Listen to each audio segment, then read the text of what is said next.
کروں گا کہ آپ تمام بھائی دعا فرمائیں کہ ابھی یہ شامیانے لگے ہیں، اللہ تعالیٰ ہماری مسجد پوری کروائے اور ہم لوگ عرس کے جمعے پھر اپنی مسجد میں ادا کریں۔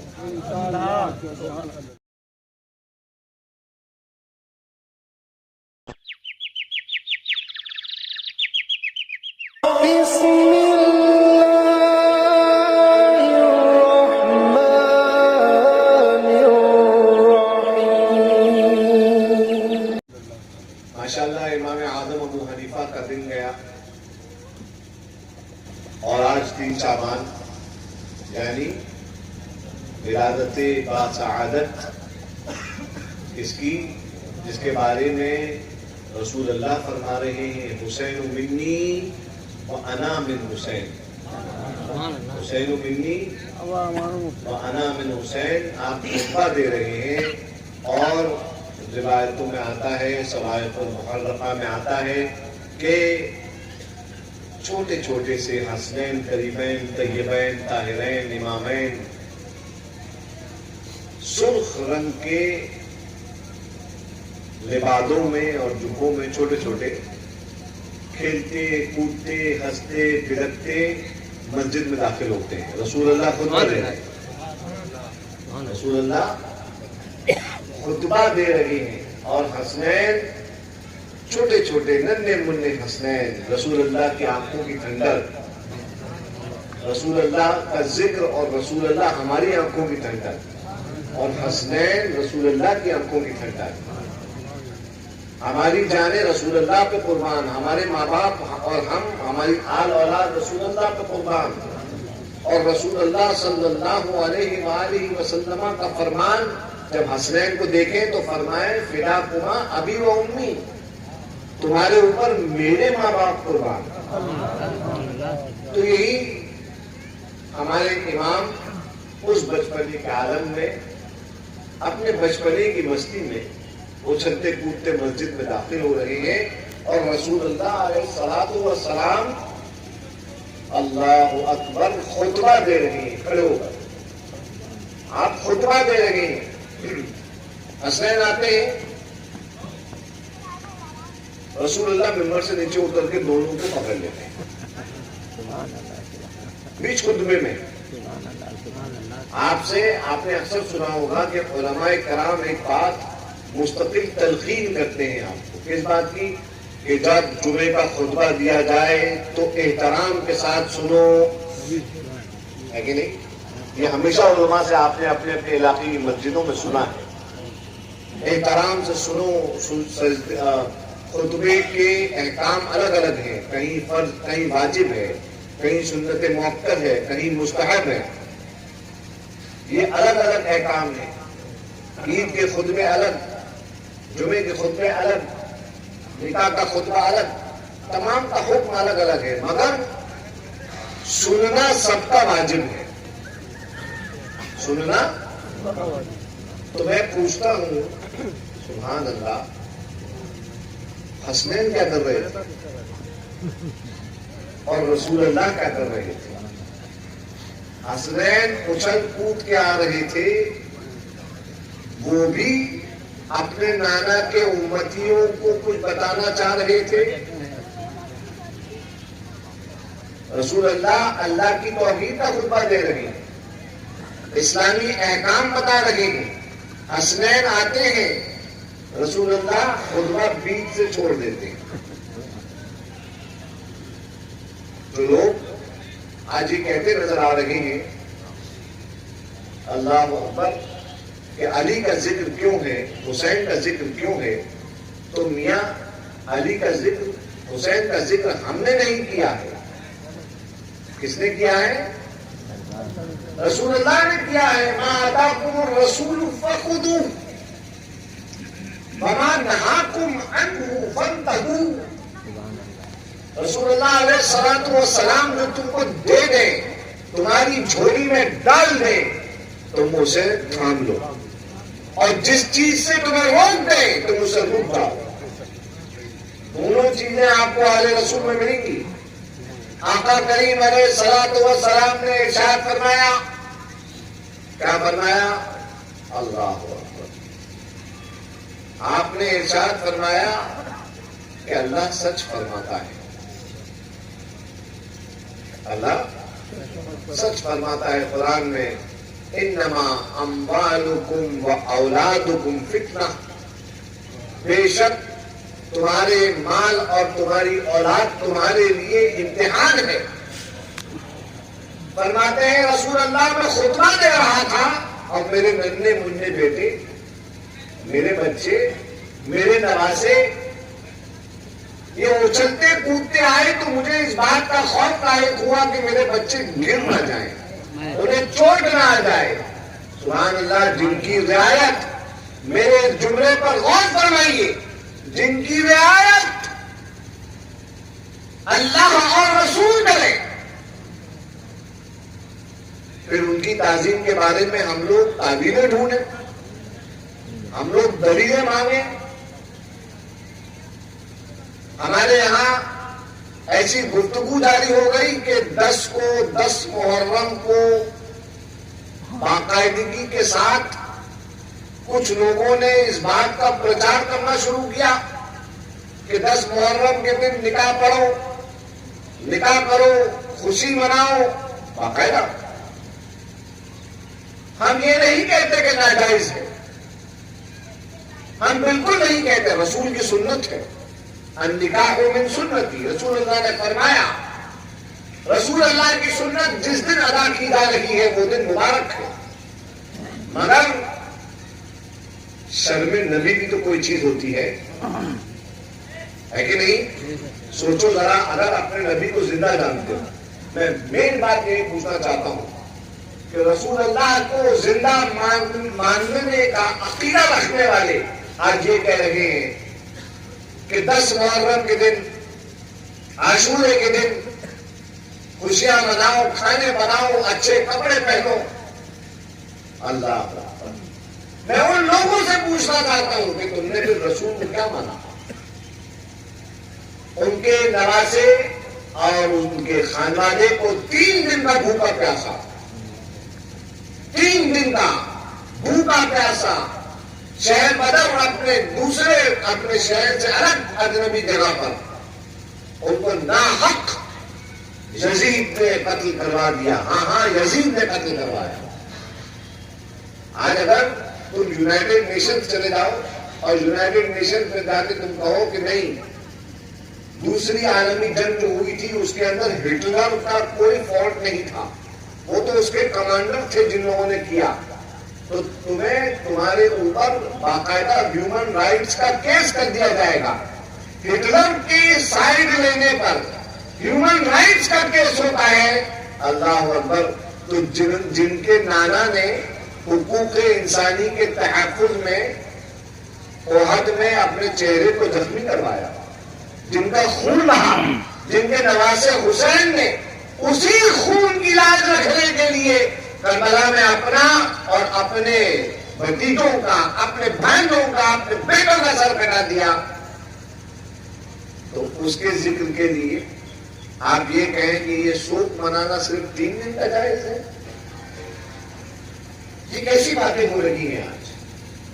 یہ کس قسم کی باتیں رائج کی جا رہی ہیں آج؟ میں اپنے تمام پیر بھائیوں سے عرض کرنا چاہتا ہوں کہ میرے پیر بھائی، قدیم اسلام پہ رہو، آج کل کے یوٹیوب کے اسلام پہ مت رہو.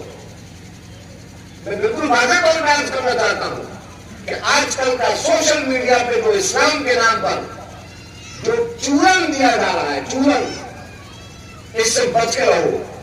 یہ چورن ہاضمے درست نہیں کرتا ہے، یہ چورن بدہضمی پیدا کر دیتا ہے. اس لیے میں اپنے تمام پیر بھائیوں سے عرض کرتا ہوں کہ بھائیوں، آپ لوگ قدیم اسلام پہ قائم رہو. قدیم اسلام یعنی مزاروں پہ بزرگوں کی جاؤ، مزاروں پہ جاؤ، بزرگوں کی مزاروں پہ جا کر ان کے مزاروں کی زیارت کرو. اللہ تعالیٰ سے مزار کے پاس کھڑے ہو کر ہاتھ اٹھا کر اللہ کی بارگاہ میں استغاثہ کرو، وسیلہ دو. یا اللہ، اچھے میاں کی بارگاہ میں آئے ہیں، اچھے میاں کے صدقے اور دعائیں جو تو نے ان کی بارگاہ میں رحمت نازل کری ہے، مولا اس کا تھوڑا حصہ ہمیں عطا فرما۔ دعا کرو۔ نئے نئے لوگ آج نئے مفتی بنے ہیں، نئے بالکل، اور مزے کی بات یہ ہے کہ بغیر دارالفتہ میں مشق افتاح کیے ہوئے، بغیر مشق افتاح کرے ہوئے لوگ مفتی بن رہے ہیں۔ سبحان اللہ، بڑا آسان سمجھتے ہیں فتویٰ دینا۔ ابھی اگر پوچھ لیا جائے کہ ادلہ اربع کس کھیت کی چڑیا ہے، تو میرا خیال ہے بہت کم لوگ ہیں جو اس ترکیب کو سمجھ پائیں گے، جائے کہ اس کا ترجمہ کر پائیں گے۔ تو حضرات گرامی، یہ جو آج کل سوشل میڈیا، یہ بہت بڑی میں مانتا ہوں بلا ہے۔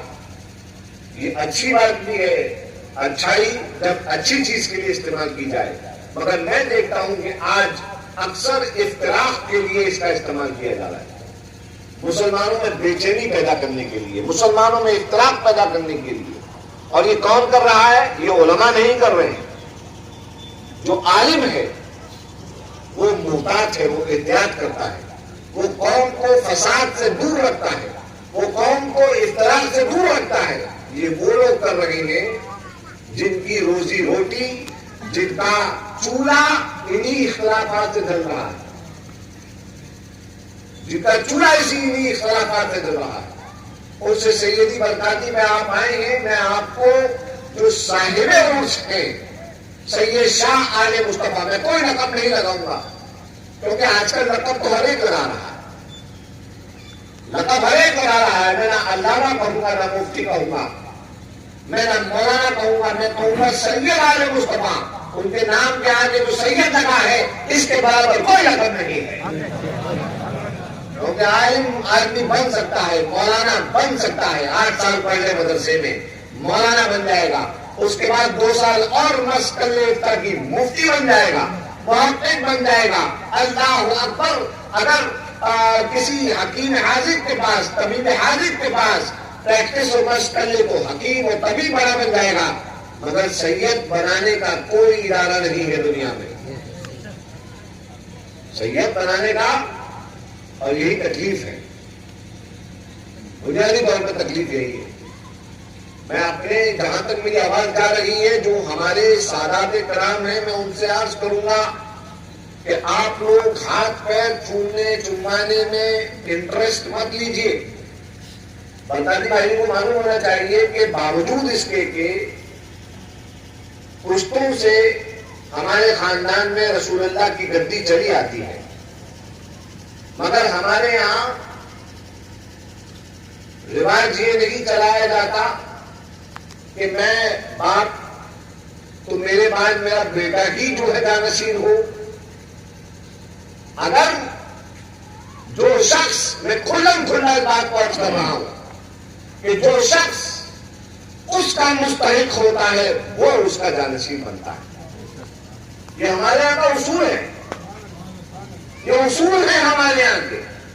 ہم لوگوں نے پیری مریدی کو دھندا نہیں بنایا ہے، جن کا عرش ہے سید آل مصطفیٰ، اپنے وقت کے بہت بڑے محقق، اپنے وقت کے بہت بڑے عالم، اپنے وقت کے بہت بڑے مصلح قوم و ملت۔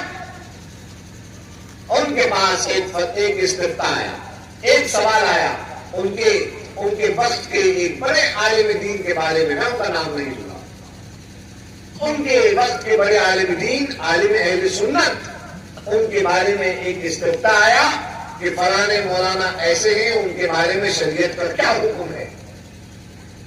آج کل کا کوئی معاملہ ہوتا تو فوراً قلم اٹھا کر اور حکم صادر کر دیا جاتا، مگر وہ سید آل مصطفیٰ تھے۔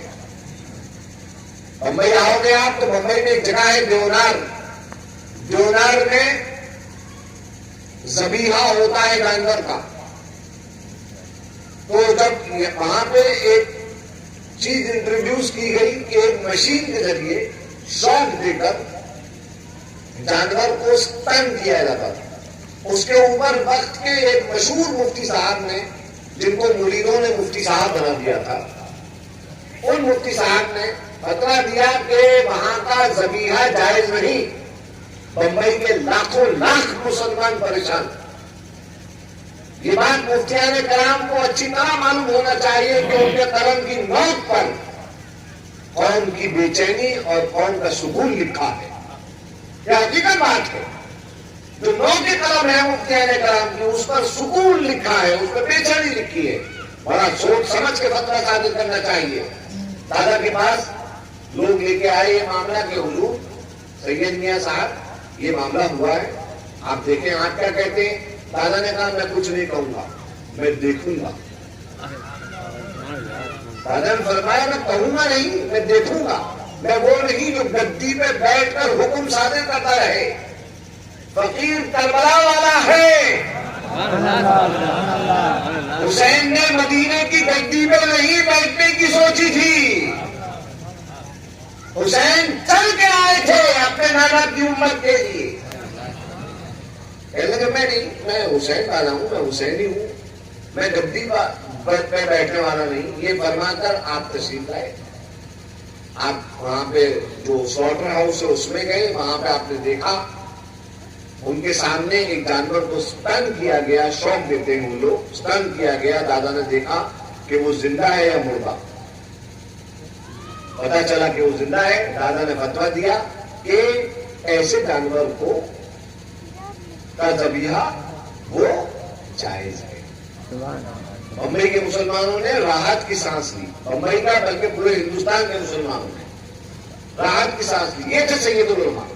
ان کے پاس استفتا ہے کہ فلانے مولانا کے بارے میں آپ کیا فرماتے ہیں. تو دادا نے قلم اٹھایا، کاغذ اٹھایا. اس پہ انہوں نے لکھا ایک تحریر. اور جتنے بھی دارالفتہ تھے اس وقت کے بڑے بڑے، ان تمام مفتیان کرام کی بارگاہ میں اس تحریر کو بھیج دیا. اور اس تحریر میں لکھا تھا خبردار، 100 مرتبہ خبردار، یہ فتویٰ، یہ استفتاء آپ کے پاس آئے گا فلانے عالم اہل سنت کے لیے خبردار اگر آپ نے اس میں فتویٰ دیا، ورنہ قوم بے چین ہو جائے گی، قوم کا وقار مجروح ہو جائے گا. سبحان اللہ. یہ کیا تھا؟ یہ ایک دوسرے کی رعایت کرنے کا طریقہ تھا بزرگوں کا. ہم نے اپنے استاد حضرت حکیم منیر احمد دریابادی فرنگی مہدی رحمت اللہ تعالی علیہ سے چند لوگوں کے بارے میں جن کی تحریروں میں کچھ خطا دکھتی ہے، ان کے بارے میں ہم نے پوچھا کہ حضور یہ کیا ماجرا ہے، یہ کیوں ان پہ کفر صادر ہے، اور یہ کیا ان کا مسئلہ ہے کہ ان کو گمراہ کہا گیا ہے. تو حکیم صاحب نے، مجھے آج تک یاد ہے، آج سے 20 سال پہلے آپ مسکرائے اور زیر لب آپ نے بہت دھیرے سے آپ نے کہا بیٹے چھوڑیے، بزرگوں سے بھی غلطی ہو جاتی ہے، خطا ہو جاتی ہے. سبحان اللہ. یہ بڑوں کا طریقہ ہے. بڑوں کا طریقہ یہ ہے کہ اگر ہم نے غلطی کر دی ہے تو الانسان مرکب من الخطایا والنسیان، کہ انسان یہ تو مستقل پتلا ہے ہی، بھلکڑ بنے گا اور خطا. ہر انسان، کوئی آدمی نہیں کہہ سکتا کہ میں خطا سے پاک ہوں. کوئی نہیں کہہ سکتا اس بات کو. تمام خطا سے پاک ذات صرف اللہ سبحانہ و تعالیٰ کی ہے. ہاں، پاک ذات صرف اللہ سبحانہ و تعالیٰ کی پرفیکٹ ذات. اور اس نے پرفیکٹ بنایا ہے اپنے حبیب محمد عربی کو. تو جناب والا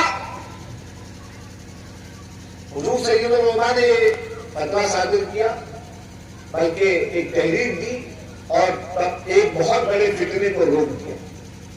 آج کا زمانہ کیا ہے؟ آج کا زمانہ یہ ہے کہ بھائی اگر خود نہ بول پاؤ تو بلواؤ. آج کل کا زمانہ یہ ہے کہ اگر خود بولنے کی صلاحیت نہیں ہے تو ایک کام کرو، بیٹھ جاؤ اور بیٹھنے کے بعد رشوت خور مولویوں کو کھڑا کر کے اپنے گن گان کرواؤ، اپنے قصیدہ پڑھواؤ. حضرات میں آپ لوگوں کو، آپ لوگ آئے ہو، میں آپ لوگوں کو یہ پیغام دے کے بھیجنا چاہ رہا ہوں کہ اپنے بچوں کو ایسا پڑھانا کہ تمہارے بچے اپنے روزگار میں مضبوط ہو جائیں. اس وقت اور دینداری کیا ہے؟ میرے دادا فرماتے تھے، سید العلماء زندہ عرص ہے، یہ جو جماعتوں بھیج رہے ہیں یہ جو وصف نکلنے ایک نیا طریقہ نکلا ہے، یہ اندھیرا کر کے بو بو بو بتانے کیا کرتے ہیں، یہ طریقہ بزرگوں کا نہیں ہے ہمارے دادا سید العلماء فرماتے ہیں کہ اس وقت میں، اس زمانے میں، یہ جو ہمارا زمانہ ہے، جس شخص نے 5 وقت کی نماز ادا کر لی اور حلال نوالا اپنی حلق سے اتار دیا، وہ اللہ کا ولی ہے۔ یہ بہت بڑا درس ہمیں سید نے آنے دیا۔ آدمی سوچتا ہے نا کہ ولی کیسے بنے، سبحان اللہ، تو اللہ کا شکر ہے یہاں سے اس بارگاہ سے ولی بنائے جاتے ہیں۔ اگر یقین نہ ہو تو اچھے میاں کی بارگاہ میں آ جاؤ، اچھے میاں کی بارگاہ میں حضور غوث عالم رضی اللہ تبارک و تعالی عنہ کہ ایک پوتے تشریف لائے، عرض کیا کہ حضور میں بڑی دور سے آیا ہوں، محفل جمی ہوئی تھی تمام مریدین کی، آپ نے عرض کیا کہ حضور دور سے آیا ہوں، آپ کا نام سنا ہے، عبدالعزیز محدث دہلوی سے آپ کا نام سنا ہے، انہوں نے بھیجا ہے آپ کے پاس۔ کہنے لگے فرمائیے کیسے آنا ہوا؟ کہنے لگے میں اللہ کا ولی بننا چاہتا ہوں۔ کہنے لگے میں اللہ کا ولی بننا۔ تو جو وہاں حاضرین تھے کہنے لگے ارے میاں کیسی بات کرتے ہیں، ولایت بھی کوئی حلوہ ہے جو پلیٹ میں پروس دیا جائے اور آپ کھا رہے ہیں اسے؟ اچھے میاں صاحب جو کبھی کسی بات کا ری ایکشن آسانی سے نہیں دیتے تھے، آپ کے چہرے پر ناگواری کے آثار نمایاں ہوئے اور آپ نے فرمایا خبردار، اللہ کی قدرت سے بعید نہیں ہے، تم لاکھ مجاہدہ کرتے ہو تمہیں ولایت نہ ملے، اور جس کو اللہ چاہے بھلے ہی وہ گرا ہوا ہو، بھلے ہی وہ ایمان پہ نہ ہو، اسے ایمان کی دولت بخش کر اسی جگہ اسی وقت پر وقت کا خدا پر غوث بنا دے۔ چنانچہ حضور اچھے میاں صاحب نے فرمایا ان صاحبزادے سے کہ صاحبزادے ہمارے خاندان میں ایک درود چلا آتا ہے جس کا نام ہے صلاۃ الختام۔ آپ نے ان کو تربیت فرمایا اور کہا کہ آج رات کو جا کے پڑھنا، کل صبح میں آ کے بات کرنا۔ صاحبزادے رات کو گئے، صبح میں آئے تو چہرے پہ ایک الگ ہی نور تھا۔ عرض کیا حضور آپ نے جو درود کا صیغہ پڑھنے کی تعلیم کی مجھے، میں گیا اور رات کو میں نے پڑھا تو پڑھتے پڑھتے جب میری آنکھ لگی رسول اللہ علیہ الصلوۃ والسلام کو میں نے خواب میں دیکھا۔ آقا کریم علیہ الصلوۃ والسلام نے ایک خلعت لے کے تشریف لائے، رضا، اور مجھے اڑا کے فرمایا کہ ہمارے فرزند آل احمد اچھے میاں نے جو تجھے ہم پر درود پڑھنا سکھایا، اس کے عوض میں ہم تیرے لیے اللہ کی طرف سے یہ بشارت لے کے آئے ہیں کہ یہ ردائے ولایت ہے۔ سبحان اللہ۔ اللہ نے تجھے اپنا دوست کیا، اللہ نے تجھے اپنا دوست کیا، اور پھر فرماتے ہیں اور جا کر بشارت دینا ہمارے فرزند کو کہ وہ اس صدی کا مجدد ہے۔ حضور اچھے میاں صاحب رحمۃ اللہ تعالیٰ علیہ، اللہ رب العزت ہمیں اور آپ کو، سب سے پہلے مجھے اور پھر آپ تمام کو عمل کی توفیق عطا فرمائے اور اپنے بزرگوں کے طریقے پہ چلنے کی توفیق عطا فرمائے۔ اللہ رب العزت اپنے حبیب پاک علیہ الصلوۃ والسلام کے صدقے میں ہمیں اپنے بزرگوں کے طریقے کو سمجھ کر اس پہ چلنے کی توفیق عطا فرمائے۔ یہ بہت سارے معاملات ایسے ہوتے ہیں کہ بزرگ نے ظاہراً کچھ کہہ دیا، اب اس کے بعد اس کا کچھ اور بتنگڑ بن گیا، تو اس لیے میں نے دعا کری کہ اللہ رب العزت ہم کو بزرگوں کے اقوال کو سمجھ کر ان پر عمل کرنے کی توفیق عطا فرمائے۔ وآخر دعوانا ان الحمد للہ رب العالمین۔